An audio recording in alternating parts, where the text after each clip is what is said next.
Hello everyone and welcome to the Smashi Business Show. Today is Monday, January 19, 2026 and I'm Abdul Majid Awan. Today we have some very interesting headlines coming from all across the Middle East. First of all, Qatar will hold the proceeds of first US-run Venezuelan oil sale hack. Apart from that, hacking campaign has targeted high-profile Gmail and WhatsApp users across the Middle East. And lastly, we're going to discuss Sela. In Arabic, it would be Sela, emerges as PIF weighs fresh IPO push. The very first story for today is very interesting. Everyone knows about Mr. Maduro, Venezuela, and Mr. Trump's administration. So, Mr. Trump's administration is holding the proceeds from its first Venezuelan oil sale, valued at about $500 million in bank accounts located in Qatar. US officials have confirmed, and it was a semaphore exclusive, this marks an unprecedented role for the Gulf state in the management of Venezuela's energy revenues. The sale comes just 11 days after the ouster of former Venezuelan leader Nicolas Maduro and represents the first tangible step in Washington's plan to oversee Venezuela's oil sector. President Donald Trump has said the United States will market and sell Venezuelan crude for an indeterminate period, while controlling how revenues are distributed back into the country. According to senior administration officials, Qatar was chosen as a neutral jurisdiction where funds can move freely with US approval and without risk of seizure by courts or creditors. Venezuela owes as much as $170 billion to bondholders, oil companies, and other claimants, making revenue protection central to the US strategy. Apart from that, an executive order signed last week blocks legal efforts to tap proceeds from the oil sales. Officials say additional funds will also be held in US Treasury-controlled accounts. The administration says Venezuela's interim leadership has fully cooperated since the energy arrangement was announced, and that Washington maintains leverage through sanctions and control of exports. The White House officials say discussions with oil companies are continuing despite skepticism over the country's investment risk. Chevron, the only major US oil company that remained active in Venezuela, believes it can boost production by 50% within 2 years. Treasury Secretary Scott Bessent said his department will oversee the accounts and ensure funds are disbursed back into Venezuela at the president's direction, stressing that Treasury's role is to safeguard and transfer funds, not to decide how they are spent. It's a very interesting story. 11 days into the arrest, the illegal arrest, which we are calling it, because it was unsanctioned and it was an attack on the sovereignty of a country. But after 11 days, we finally found out that they have made first oil sale, $50 million. That's a lot of money. And the money is being held in Qatar because it's an ally to the US. We know about Mr. Trump's visit in May 2025 last year, when he came to Qatar, signed a $550 billion deal, which included more than $300 billion of just aircrafts. Apart from that, we know that Qatar is very close to the US, as Mr. Trump got an aeroplane as a gift from the Qatar royalty. So it's very important to know that Qatar is not a state which will seize the funds of the US, which has happened to the US in many other deals. Apart from that, they are not holding the money in US itself, because a lot of people, the opposition can control it, the central bank can freeze the assets. So it's very interesting that they chose Qatar for this. Next up is Saudi Arabia's public investment fund, and they're considering a potential listing or a partial stake sale of Sela, the events and experience company behind some of the kingdom's most high-profile entertainment projects, according to the people familiar with the matter, which was cited by Semaphore. Sela has become a central player in Saudi Arabia's fast-growing entertainment and tourism ecosystem. Once known primarily as a sports and athlete representation firm, the company has now evolved into a major developer and operator of large-scale live events, cultural experiences, and lifestyle destinations. Its portfolio includes flagship projects like Riyadh Season, which we saw happened with its all grandeur, as well as venues such as Via Riyadh and the Jeddah Superdome. Both of these places attract millions of visitors annually. The potential move comes as PIF looks to recycle capital by tapping public markets, either through IPOs of newer portfolio companies or by selling down existing stakes. The strategy is gaining momentum despite a challenging backdrop. Saudi Arabia's Tadawul Stock Exchange fell nearly 13% last year. PIF has continued to raise domestic capital, recently selling a 3.3% stake in Masar in a transaction worth about 950 million riyals, marking its first sell down in more than a year. That followed a roughly $1 billion stake disposal in Saudi telecom company, which is STC for short, very famous. Alongside Sela, other assets reportedly being evaluated for the 2026 window include companies spanning ports, district cooling, cloud kitchens, which is one of the companies, Cloud Kitchens by the name. It's by a former Uber founder. And there's energy services company, global events company. Saudi Arabia is going big on IPOs, and Saudi PIF has listed nearly 8 companies which will go for IPO in 2026. And an eventual Sela IPO or Sela IPO would be a milestone for Saudi Arabia's entertainment sector, signaling its transition from state-backed growth to market-facing maturity. They're not just accumulating assets now. They're not just putting money into assets and waiting. Now they're actually putting money, taking the money out when it matures or they earn a significant profit over it. And this underscores PIF's broader shift from asset accumulation towards active portfolio management and capital recycling under Vision 2030. If you don't know Sela, Sela is on Newcastle United's shirt right in front. It's one of the title sponsors, jersey sponsors, shirt front logo sponsors from Newcastle United. And if you don't know Newcastle United, it's a PIF-run English Premier League club, which won their first trophy, I think, in more than a decade when PIF took control of the club. It's a very interesting story how these brands, these PIF portfolio companies, are not just there for the sake of it or for breaking down things into smaller parts. They're taking part in everything that can be done through those companies. We recently also saw that one of the companies, which is under PIF, again, Sevi Games Group, they have now all the assets that Saudi Arabia bought in games, so Niantic, all the gaming platforms, all the gaming stakes that Saudi Arabia has bought, has been brought under Sevi Games Group. So it's interesting that they're not just putting titles there, they're making use of these subsidiaries of the Public Investment Fund for good use. And the last story of the day, to be honest, is one worth reading on TechCrunch and worth looking at also. And it's a very big indication of how we live in a world of biohacking or hacking, to be honest. So a sophisticated hacking campaign has targeted high-profile Gmail and WhatsApp users across the Middle East, compromising accounts belonging to activists, government officials, academics, journalists, I'm scared, and business leaders, according to an exclusive investigation by TechCrunch. The campaign came to light after UK-based Iranian activist Nariman Gharib revealed on Twitter, or X as we call it now, he had received a suspicious WhatsApp message containing a phishing link. This is phishing with PH, not F. And the activity coincided with Iran's longest nationwide internet shutdown imposed amid the widespread anti-government protests that we're seeing.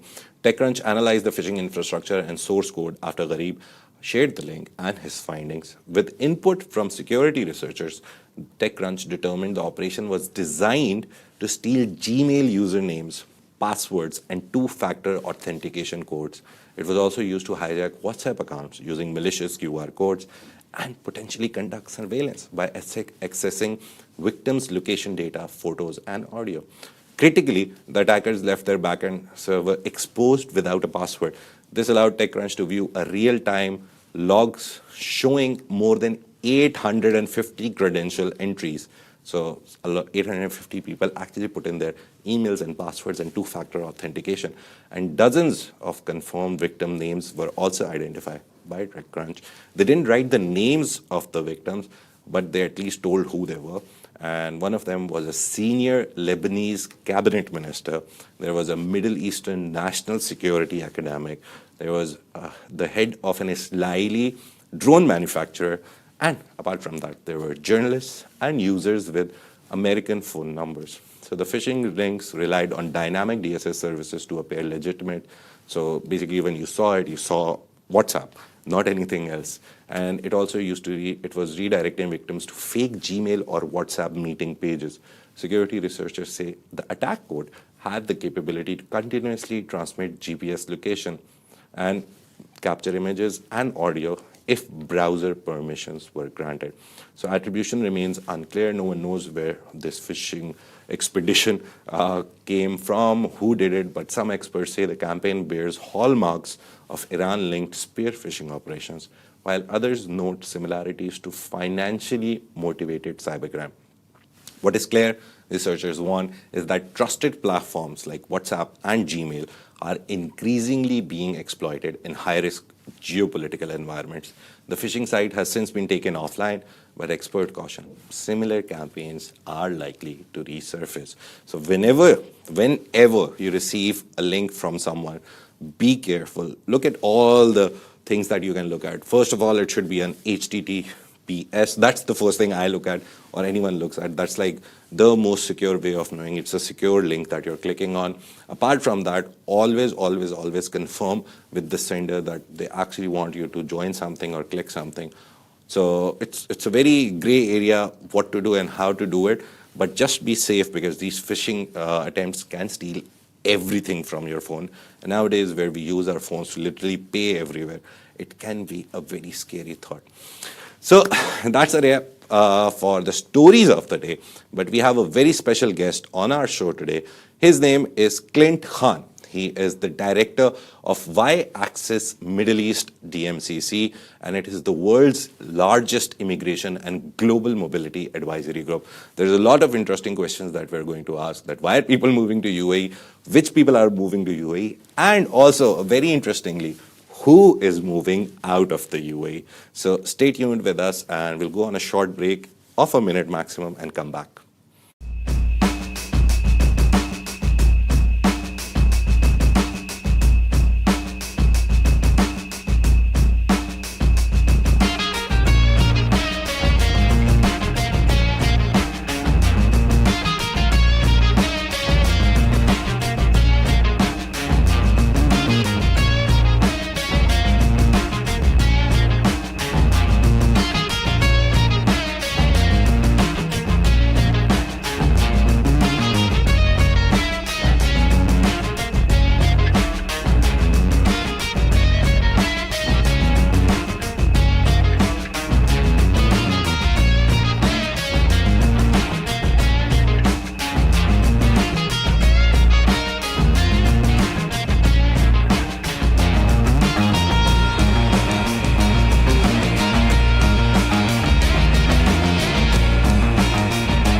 Hello everyone, welcome back, and now we have with us Mr. Clint, the director of Y-Axis Middle East DMCC, the world's largest immigration and global mobility advisory group. First of all, welcome to the show, Mr. Clint. How are you? Thank you.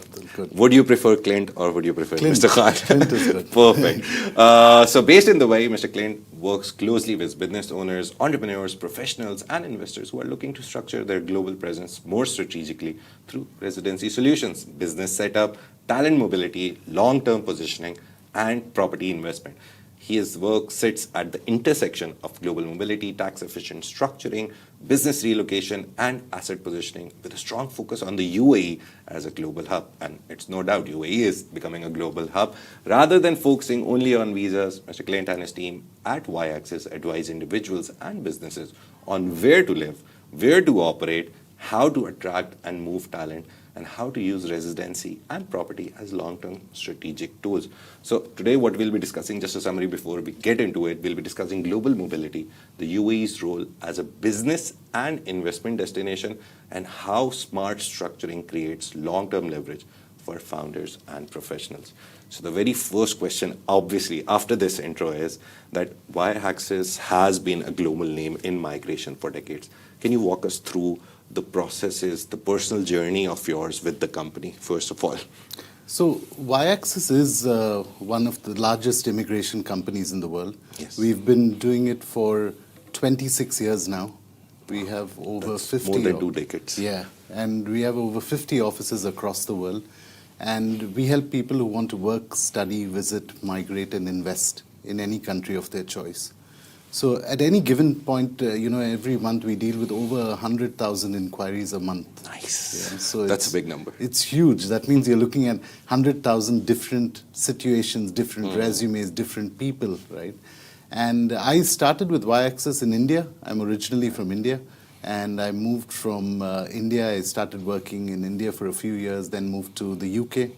I worked with Y-Axis in London, and then moved to Canada for a short period. Nice. Then Australia, and then the UAE. So I worked in many different countries with Y-Axis. It's very interesting, all your moves to Canada, to UK, to Australia, these are like the big hubs where actually people want to move. Canadian immigration is very famous. Correct. Australian immigration is very famous. UK, I know immigration, but a lot of people go to study and then convert. And then finally UAE. So it's a very interesting personal journey. Apart from that, when did you notice this shift that you're helping people come to all the countries, go to all the countries? Obviously, 100,000 people is a lot of people. But have you seen the shift from people going for Canada, Australia, this, to now UAE? Yeah, there's a huge, obviously people have, they choose Canada, Australia maybe for a permanent residency, and they look at the UK for a different reason, maybe to work as a job. And so different people have different choices, I think, and then when they actually decide that, okay, they want to move permanently, then that's a solution. If they're looking to move because of the opportunities, job opportunities, then they choose the UAE. Or tax-free income, that's a big plus when it comes to the UAE. So, apart from UAE, we know UAE is the best place to be, but what are the top destinations? We talked about Canada, Australia. What do you think is the best option or the top destination from those people that come to you? Which is like the biggest query? Oh, we want this country at least. I think overall as a group, we have a lot of people who move to Canada and Australia. Yeah. Huge numbers when we look at it. And now the UK may be a little, slowing down a bit with everything that's happening right now. And Germany for the last 1 year, Germany's opened up. Europe, that's the only country at the moment who's taking in skilled workers, from non-European Union backgrounds. So Germany is a great option for anyone who'd like to move. And then maybe the last couple of years, it's obviously the Middle East and, the UAE as well. So, but the biggest chunk is obviously Canada and Australia, and now that's changing slowly. So people are giving up passports because Canada, Australia, I think the biggest highlight is, oh, you'll get a passport eventually, right? But UAE now, because of Golden Visa and all the visas and all the processes, I think it has become Yeah, definitely. Canada and Australia, again, it's more long-term security, Nice, yeah. right? And they are looking at the ones who want to actually change their passport. But you know, there's a truth about it. You know, when people from the Middle East, right, when they decide to wanting to move to a country like Canada and Australia, they don't actually want to move right now. They're very happy with the UAE.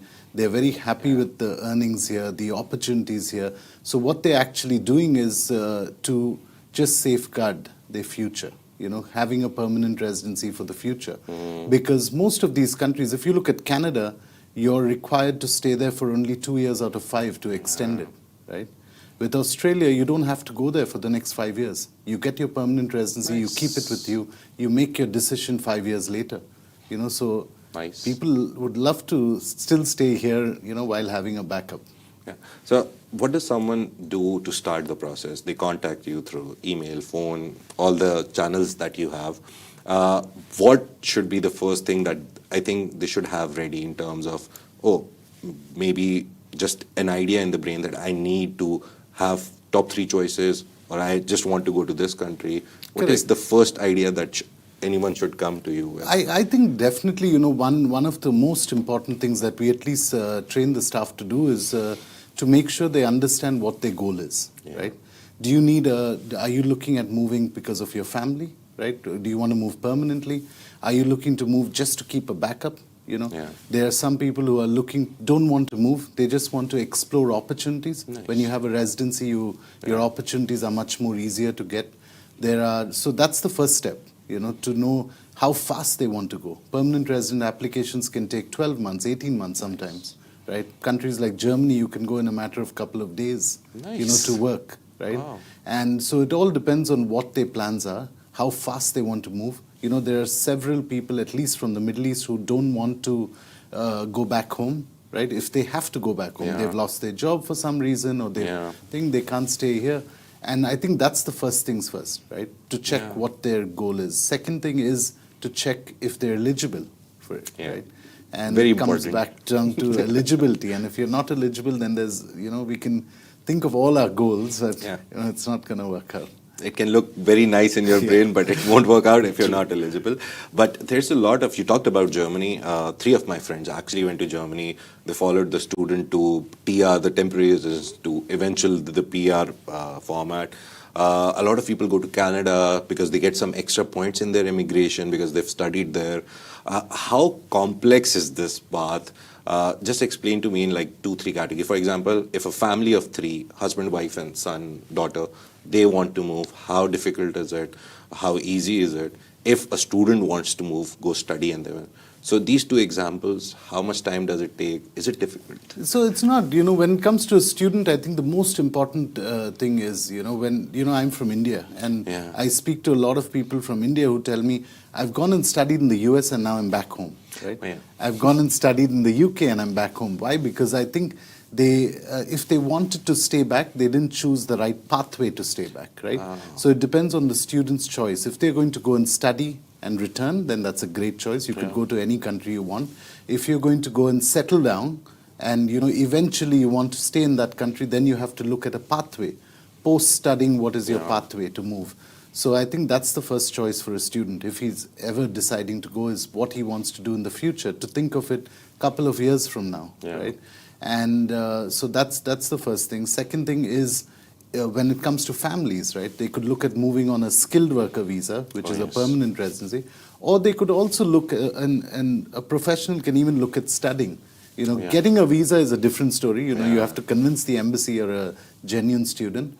But there are different pathways, you know, that they could choose. And based on their situation, I think that's the right way to look at it. As to but you said in your talk that 12 months, Germany, 2 days maybe, if you're quick enough. But language is also a problem, I think, with Germany, right? Yeah. So visa decisions obviously are made by the embassy. There are some cities, some countries, or cities, you know, like the UAE, has Abu Dhabi and Dubai have a different processing time. Kuwait and other countries have a different processing time. So you could go really, really fast. Decisions are made really fast. Yeah. Some visas, it takes really long when it comes to things. But if you'd like to settle down, get a job, move to although there are some visas who don't require you to have German language, but if you want to be successful, you obviously have to learn the language, right? You can choose to get a visa and move there and then not get a job and be unsuccessful. But if you really want to make it home, then definitely you'll have to learn the local language. Yeah, when in Germany, speak German kind of a situation. But one thing before we move on to the UAE situation, which is very interesting, how in the last 5 or 10 years, everyone is thinking of coming here. We've seen the flow of capital, all that thing. The last question about the whole global scene would be, are these viable routes still now? Because talking about Canada, Australia, all these, even I have been hearing about this like since 20, 30 years. Correct. Do they still hold true in 2026 that these are still places where you can go for a second passport, a nationality, future-proofing, all these things? Yeah, it definitely is, because when it comes to Canada, we look at, in the UAE, we currently deal with over 25,000 people a month, Nice. who come to us for our services. And with Canada, we still get invitations from the government. And these are invitations received from people who don't have a job offer. So that's an opportunity. With Australia, they're taking nearly 195,000 people. And they still get invitations for people who are based out of Australia. Germany, everyone is based out of Germany. So options are still there. It just depends on what the situation is, right? Yeah. If you'd like to, but there are definitely options for them to choose. They definitely are able to apply. Now let's come back to the studio, Dubai, UAE, where we're sitting right now. Very interestingly, we've talked about global, all these trends, but in the last, again, decade, as we said, there is a global shift towards UAE. And according to your numbers, your company, your insights also, what's driving that? Apart from zero tax, obviously, we always talk about it. There's zero tax, safety and security, all these. Do you have something interesting which you see in people moving from anywhere in the world to UAE now? I think, it's very interesting. I do webinars every week, and I did one yesterday, and I was telling people about, there's two parts to the UAE. Everyone talks about the zero tax and all that, right? But there's two parts. One is the reality of what the UAE is really, right? Anyone can debate about Dubai, about every single place, but what is the reality? The reality is it is really tax, 0% personal tax. It is really 0% capital gains tax. It is really 0% dividends tax. It is really 9% corporate tax, which is lowest compared to anywhere else. The threshold is the highest compared to any other country. That's the reality of the UAE. What is the future of the UAE, right? Which everyone could talk about, look at the economy, what the vision of 2031, right? They're going to double the GDP, right? They're going to make it a global hub for talent. The hospitality is going to grow like crazy, right? In the year 2027, 28. And then, the airport's coming up. So what is going to happen? It is only going to increase jobs. It is going to only increase, property prices. It is only going to increase tourism into the country. And, so there is absolutely no doubt. And there's no one who could, I was talking to someone the other day in Singapore, one of the big, large corporation executive in Singapore, and they were telling me about even returns from, if you look at rental income, right? In Singapore, you're getting 2.8%. In the UAE, it's 7, it's 7, maybe even more than that if you choose some even promise 12%. But they add up to safeguard themselves. But the average that we've seen in the last 2-3 years is 6 to 7% Look at is worst minimum. Case scenario. And there is no other country that offers it. There is so not even New York. I think Manhattan. And at this moment, imagine 3 years, 4 years from now. What's going to happen? It is going to up. It's a rise and rise story of UAE right now. But some practical tips. I, for example, am a British family. We talk about British families and UK exodus a lot because of the non-dom tax. What we've seen is in numbers form, there's like 9,000 people who came in 2024, 14,000 were predicted to come in 2025. In 2026, we'll see if the number increases. Most probably it will increase. But all these people, they come to you. What is the practical tips you want to tell them if they want to bring their business here, or they just want to move and have a job and set up now a family, second home idea? What are the practical tips? Yeah, there are multiple people, multiple pathways that you can move, right? If it's a high-skilled worker, you have the golden visa pathway, right? Which is brilliant. It is the most prestigious visa that I can think of, when you compare it to any other country. And more from me, because we deal with so many different countries. I know in and out of all the other visas, and I think this is a brilliant pathway when it comes to the golden visa, either by property or via high-skilled workers, right? Oh, yes. And via the nomination process. We have hundreds and hundreds of inquiries from India. We get about 100,000 inquiries only from India a month, right? And it's huge. And when people actually want to come and move here, they're looking at, the actors are looking at the golden visa. Oh, yes. The skilled professionals are looking at, high net worth visas, where they can try and move in. Business people are looking at trying to set up businesses into the UAE. So another thing that most people think about the UAE is that, you're coming here to avoid taxes. You're not actually coming here to avoid taxes. You're coming here to spend that money wisely, expand your operations, use that money to, increase your, your operations, your sales, and everything else. Yeah. It's a trade hub at the end of the day. It's not just a safe space and 0% tax. It's a trade hub. It's at the center of the world. We know if you want to send your stuff to America and Europe, it's the center. If you want to go towards this side, Asia, it's the center. So it's a complete package for you in the center. Traveling wise, it's great. You can go anywhere, I think. From this edge to this edge, 8-hour flights, you can go anywhere. So it's very interesting. My wife went to Scotland, 8 hours flight, straight flight to the corner of UK. So it's very interesting that you talk about golden visa. There's student golden visas as well. If you study here, you get good GPAs. So there's a student to golden visa pathway also. Very interesting talks, but a lot of people, I think, get confused. What would they choose? Would they choose a golden visa? Would they prefer Canada and just get the passport? Which is a better option? And even if like golden visa is for 10 years, how does it extend? Do we have an option to extend it? Because a lot of people will be like, oh, after 10 years, what will happen? Once you stay here for 10 years, you're definitely going to stay here for 100%. for the next few years. But for people specifically from the UAE, if you're asking me that, do they want to actually look at Canada and Australia? The only way they'll want to look at that is because of two reasons. One is their security, which they're thinking that if something goes wrong, do I have a backup, right? I don't want to go back home, do I have a backup? Or the other option is the people who don't have a job, they don't want to go back home. They're looking at a fast track, like a country like Germany or somewhere else. But someone who's actually working here, who's earning well here, they don't really want to go to any other country. So then they'll choose to either look at an option of staying back here. Now, if they're eligible for a golden visa, why not, right? Yeah. And because that gives them so much more freedom to actually settle down here. Okay, let's talk about what's changed for you as company, Y-axis, because we talked about your journey, we talked about global migration. Your company in the Middle East and overall, what has changed for you guys? Any plans in the future, extensions, moving? What plans are there for Y-axis? We actually introduced Destination UAE, for people to come into the UAE. And so we've partnered with most universities across the UAE, and we promote them. In India, we have 40 physical offices.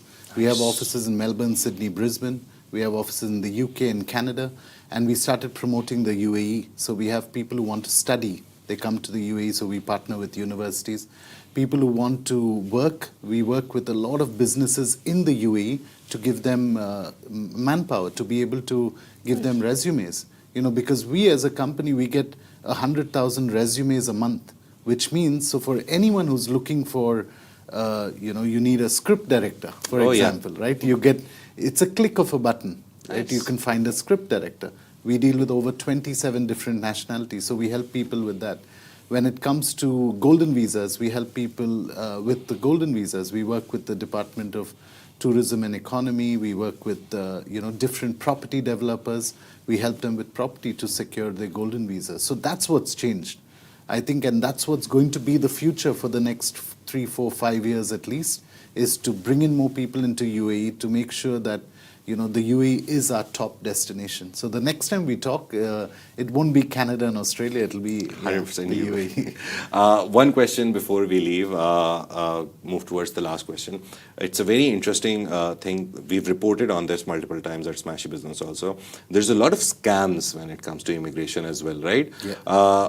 What are the red flags that you would want people to see before they move on to doing immigration or consultation with any company? Because Y-Axis globally has a very nice place in the world, in the industry, but people try to go for like 10,000 lesser, 20,000, and they always get scammed. What are the red flags that you should see? I think I can, write a book on this. But I think 100% write a book. And I definitely think one is, if there's anything that's too good to be true, it's really too good to be true, right? From someone to tell you that immigration consultants cannot get you a visa. Yeah. Right? They can only do your documentation. It's like a lawyer representing you in court, right? And some of the biggest thing, as soon as you hear job guarantee, it's a scam. Run far away. Okay. Right? As soon as you hear visa guarantee, it's a scam. There's definitely no one can actually get you a visa. As soon as you hear something that's as easy as this, and I don't know how people are still doing it. Here there are so many people who do something like that and tell people, but as soon as whenever it's job or visa guarantee or it's I have partnership with this, I can influence a decision to make a visa. No one can actually influence a decision. We are regulated by the Canadian government to represent applications. We are regulated by the Australian government to represent applications, but we still can't influence anyone's decision, right? It's the decision of the embassy. The other thing with the UAE, especially a couple of months ago, I'm sure you all would have reported it, people talking about buying a golden visa. Yes. Right? And it's silly specifically because for Indians. Correct, yeah. And you can't buy a golden visa. It was one of the companies who, wanted to do a different kind of marketing in India, but you can't buy a golden visa. You can't pay for a visa, right? And that's one thing that people should realize, anyone who's thinking of moving or applying for a visa. Anything that is too good to be true is a red flag. But Mr. Clint, thank you so much for all the insights about all the processes around immigration, migration. But if someone is listening to you right now and they're thinking of going somewhere, especially me also, 100%. Why now? The UAE and the UAE. Yeah, I am in the UAE. I actually applied for the Canadian process, the FSW, the Federal Citizen Workers Program. COVID came, so a lot of problems in regards to that. But then thankfully I came to the UAE.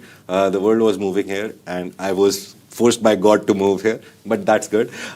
Anyone listening who's at a crossroad, wants to move out of their country or wants to move to the UAE, Canada, Australia, what is your best checklist that you can give to them? Like 4 or 5 things that before calling you, applying to you or anyone, should they have? Should they have checked their eligibility, document-wise, what should they have? So I think first things first, I think what they have to decide is what their goal is, right? What their final goal is. Do you want to move to another country permanently? Or do you just want to move because of that phase? Right now you're going through a phase which you don't like. Or do you want to move because, I don't want to move right now. I just want to explore opportunities, get a residency. So based on that, you could obviously decide, right, which pathway you want to choose. There are hundreds and hundreds of people across the world who are moving to the UAE because of investment, right, or because of business setup. This is the great time to set up. So if it's either business setup, then there's a particular way to look at it. If there is a investment route, then that's again depends on what you want to look at, whether it's income earned immediately or in the future. So that's the first things first, is the goal, right? The second thing is speak to someone to understand the eligibility. And what I tell normally everyone is, don't just speak to one person or even Y-Axis, right? Don't speak to only us. Speak to 5 different companies. Do all your research on your AI, ChatGPT, and do everything, and then speak to someone. So you know if you're going to get the right information or not. I think that's the right way to look at it. So yeah, first of all, write down your goal, what you want. Second, do your research and check your eligibility. Mr. Clint was here with us from Y-Axis. Thank you so much for coming here. They have a lot of offices here. Yeah. 4? So we are 4 in Yeah. UAE. If you want to give the address, if anyone wants to walk in and... The easiest one is Sheikh Zayed Road Okay, office, nice. opposite the Museum of the Future. Nice. And we are normally based there, and anyone can walk in. They have an office with a view. So thank you so much. Have a great day. This has been a Smashi Business Show, a Smashi Business production, part of the Augustus Media Podcast Network. Thanks to our production team behind the scenes. They help us a lot. And thank you for Mr. Clint, the guests who come here and tell us stuff that a lot of people would want to know. Have a great day. We'll see you tomorrow on Tuesday. Bye-bye.